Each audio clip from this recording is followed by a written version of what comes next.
jungle.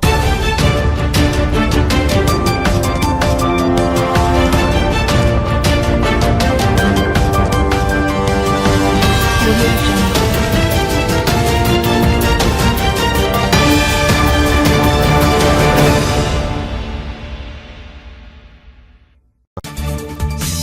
প্রথমেই জানিয়ে দিব, এদিকে পশ্চিমবঙ্গে বিধানসভার ভোটে জিতেই মোদির অ্যাকশন শুরু। ফেঁসে গেলেন তারেক রহমান। গতকাল দুপুরেই সরাসরি ভাষণ দিয়ে সুখবর দিলেন শেখ হাসিনা। এবার জানিয়ে দিব, জাতীয় সংসদে নারী এমপিরা যথাযথ ভূমিকা পালন করবেন বললেন বিএনপি মহাসচিব মির্জা ফখরুল। এতক্ষণ শুনছিলেন সংবাদ শিরোনাম, এখন থাকছে বিস্তারিত। তার আগে ভিডিওটিতে একটি লাইক দিয়ে কমেন্ট করে জানিয়ে দিন আপনি আমাদের ভিডিওটি কোন জেলা থেকে দেখছেন বা শুনছেন। বাংলাদেশ ও পার্শ্ববর্তী অঞ্চলের সাম্প্রতিক রাজনৈতিক প্রেক্ষাপটে এক জটিল ও তাৎপর্যপূর্ণ পরিস্থিতির উদ্ভব হয়েছে। বিশেষ করে পশ্চিমবঙ্গের বিধানসভা নির্বাচন, বাংলাদেশের অভ্যন্তরীণ রাজনীতি এবং বিভিন্ন রাজনৈতিক দলের অবস্থান সবকিছু মিলিয়ে একটি বহুমাত্রিক আলোচনার সামনে এসেছে। পশ্চিমবঙ্গের নির্বাচনে জয়ের পর ভারতের কেন্দ্রীয় নেতৃত্বের সম্ভাব্য পদক্ষেপ নিয়ে নানা বিশ্লেষণ তৈরি হয়েছে। এই নির্বাচনের ফলাফল যে শুধু ভারতের অভ্যন্তরীণ রাজনীতির মধ্যেই সীমাবদ্ধ থাকবে না, বরং তার প্রভাব বাংলাদেশেও পড়তে পারে, এমন ধারণা রাজনৈতিক মহলে জোরালো হচ্ছে। বিশেষ করে যদি পশ্চিমবঙ্গে বিজেপি সরকার গঠন করে, তাহলে দিল্লির নীতিতে পরিবর্তন আসতে পারে, যা বাংলাদেশের রাজনৈতিক পরিস্থিতিতে প্রভাব ফেলতে পারে। এই প্রেক্ষাপটে তারেক রহমানের রাজনৈতিক অবস্থান নিয়েও আলোচনা তৈরি হয়েছে। বলা হচ্ছে, আঞ্চলিক রাজনীতির এই পরিবর্তন তার জন্য একটি নতুন বাস্তবতা তৈরি করতে পারে। একই সময়ে শেখ হাসিনার বক্তব্য রাজনৈতিক আলোচনায় নতুন মাত্রা যোগ করেছে। তিনি স্পষ্টভাবে বলেছেন, আওয়ামী লীগকে নিষিদ্ধ করার কোনো অধিকার কারও নেই।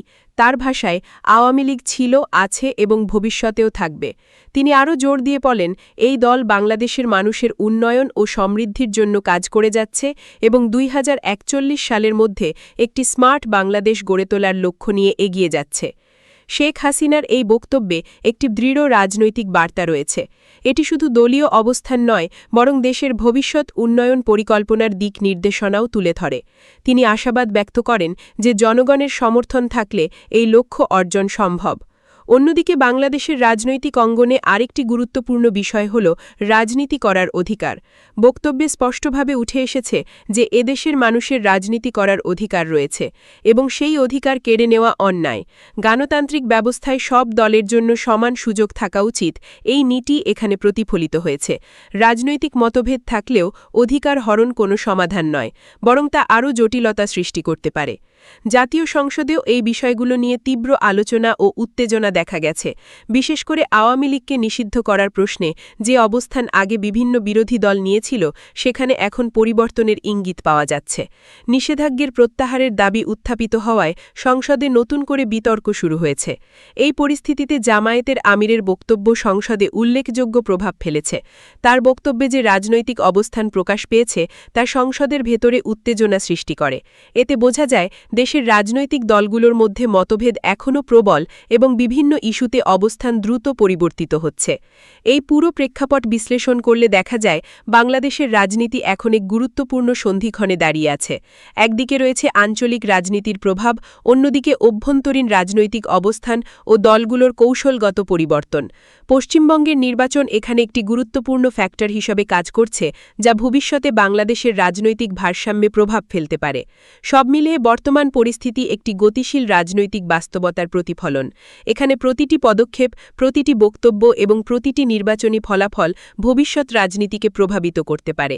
তাই এই সময় রাজনৈতিক দলগুলোর জন্য সবচেয়ে গুরুত্বপূর্ণ হল জনগণের আস্থা অর্জন, গণতান্ত্রিক মূল্যবোধ রক্ষা এবং দেশের উন্নয়নের ধারাবাহিকতা বজায় রাখা। বাংলাদেশের সাম্প্রতিক রাজনৈতিক অঙ্গনে সংরক্ষিত নারী আসনের সংসদ সদস্যদের শপথ গ্রহণ এবং তাদের ঘিরে রাজনৈতিক বার্তা একটি গুরুত্বপূর্ণ আলোচনার বিষয় হয়ে উঠেছে।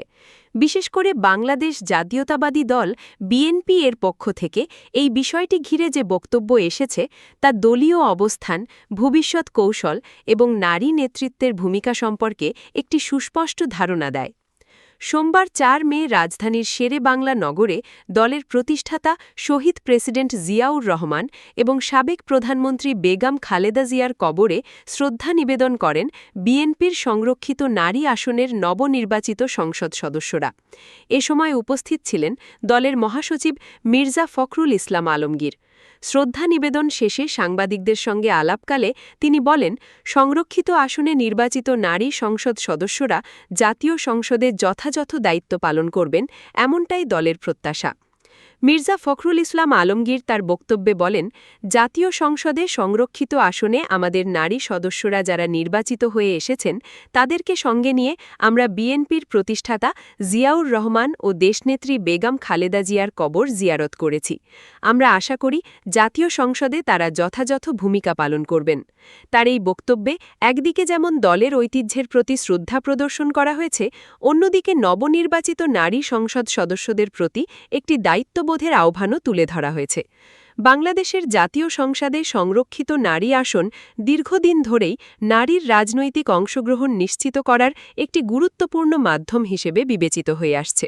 সরাসরি নির্বাচনের পরিবর্তে দলীয় মনোনয়নের মাধ্যমে এসব আসনে প্রতিনিধিত্ব নিশ্চিত করা হয়, যা নারীদের রাজনৈতিক মূলধারায় যুক্ত হওয়ার সুযোগ তৈরি করে। এবারের নির্বাচনে ৫০টি আসনের মধ্যে ৪৯ জন সংসদ সদস্য বিনা প্রতিদ্বন্দ্বিতায় নির্বাচিত হয়েছেন, যা দেশের রাজনৈতিক বাস্তবতার একটি প্রতিফলন। এই ৪৯ জনের মধ্যে বিএনপির ৩৬ জন নারী সদস্য নির্বাচিত হওয়া দলটির জন্য একটি বড় রাজনৈতিক অর্জন হিসেবে দেখা হচ্ছে। এটি সংসদে দলটির উপস্থিতি এবং প্রভাব বৃদ্ধিতে গুরুত্বপূর্ণ ভূমিকা রাখবে বলে মনে করা হচ্ছে। নারী সংসদ সদস্যদের এই সংখ্যা বিএনপির সাংগঠনিক শক্তি এবং রাজনৈতিক অবস্থানের একটি প্রতীক হিসেবেও বিবেচিত হতে পারে। রবিবার ৩ মে অনুষ্ঠিত শপথ গ্রহণ অনুষ্ঠানে জাতীয় সংসদের স্পিকার হাফিজউদ্দিন আহমদ নবনির্বাচিত সদস্যদের শপথ বাক্য পাঠ করান। শপথ গ্রহণের মাধ্যমে তারা আনুষ্ঠানিকভাবে সংসদ সদস্য হিসেবে দায়িত্ব গ্রহণ করেন। এই অনুষ্ঠানটি ছিল একটি আনুষ্ঠানিক ও সাংবিধানিক প্রক্রিয়া, যা সংসদীয় কার্যক্রমে অংশগ্রহণের জন্য অপরিহার্য। শপথ গ্রহণ অনুষ্ঠানে প্রধানমন্ত্রী তারেক রহমানের উপস্থিতি বিষয়টিকে আরও তাৎপর্যপূর্ণ করে তোলে। তার উপস্থিতি সরকারের পক্ষ থেকে এই প্রক্রিয়ার প্রতি সমর্থন ও গুরুত্ব প্রদর্শনের ইঙ্গিত বহন করে। শপথ গ্রহণ শেষে নবনির্বাচিত সংসদ সদস্যরা শপথপত্রে স্বাক্ষর করেন এবং পরে সংসদ সদস্যদের তালিকাভুক্ত বইতেও সই করেন। এর মাধ্যমে তারা সংসদের আনুষ্ঠানিক সদস্য হিসেবে নিবন্ধিত হন। এই পুরো প্রক্রিয়া কি শুধু একটি আনুষ্ঠানিকতা নয়, বরং এটি দেশের গণতান্ত্রিক ব্যবস্থার একটি গুরুত্বপূর্ণ অংশ। সংরক্ষিত নারী আসনের মাধ্যমে নারীদের সংসদে প্রতিনিধিত্ব নিশ্চিত করা হয়, যা নীতি নির্ধারণ এবং আইন প্রণয়নে নারীর দৃষ্টিভঙ্গি অন্তর্ভুক্ত করার সুযোগ সৃষ্টি করে। বিএনপির মহাসচিবের বক্তব্যে যে প্রত্যাশার কথা বলা হয়েছে তা বাস্তবায়নের জন্য নারী সংসদ সদস্যদের সামনে রয়েছে নানা চ্যালেঞ্জ। সংসদীয় কার্যক্রমের সক্রিয় অংশগ্রহণ, জনগণের সমস্যা তুলে ধরা, নীতি নির্ধারণে কার্যকর ভূমিকা রাখা এসবই তাদের দায়িত্বের অন্তর্ভুক্ত। একই সঙ্গে দলীয় অবস্থান বজায় রেখে জাতীয় স্বার্থে কাজ করাও তাদের জন্য গুরুত্বপূর্ণ। নারী সংসদ সদস্যদের এই অংশগ্রহণ দেশের রাজনৈতিক সংস্কৃতিতে ইতিবাচক পরিবর্তন আনতে পারে। নারীর ক্ষমতায়ন, সামাজিক উন্নয়ন এবং সমতা প্রতিষ্ঠার ক্ষেত্রে তাদের ভূমিকা গুরুত্বপূর্ণ হতে পারে। বিশেষ করে শিক্ষা, স্বাস্থ্য, নারী অধিকার এবং সামাজিক নিরাপত্তা বিষয়ে তারা কার্যকর ভূমিকা রাখতে পারেন। সব মিলিয়ে সংরক্ষিত নারী আসনের এই নবনির্বাচিত সংসদ সদস্যদের শপথ গ্রহণ এবং তাদের ঘিরে রাজনৈতিক বার্তা বাংলাদেশের বর্তমান রাজনৈতিক পরিস্থিতিতে একটি গুরুত্বপূর্ণ অধ্যায় হিসেবে বিবেচিত হচ্ছে। বিএনপির পক্ষ থেকে তাদের প্রতি যে প্রত্যাশা প্রকাশ করা হয়েছে তা পূরণ করতে পারলে সংসদীয় কার্যক্রমে একটি নতুন গতিশীলতা আসতে পারে। ভবিষ্যতে এই নারী সংসদ সদস্যরা কতটা কার্যকর ভূমিকা রাখতে পারেন তা নির্ভর করবে তাদের সক্রিয়তা, দক্ষতা এবং রাজনৈতিক অঙ্গীকারের উপর। তবে এই মুহূর্তে তাদের সামনে একটি বড় সুযোগ রয়েছে দেশের উন্নয়ন ও গণতান্ত্রিক প্রক্রিয়াকে এগিয়ে নেওয়ার ক্ষেত্রে নিজেদের অবদান রাখার।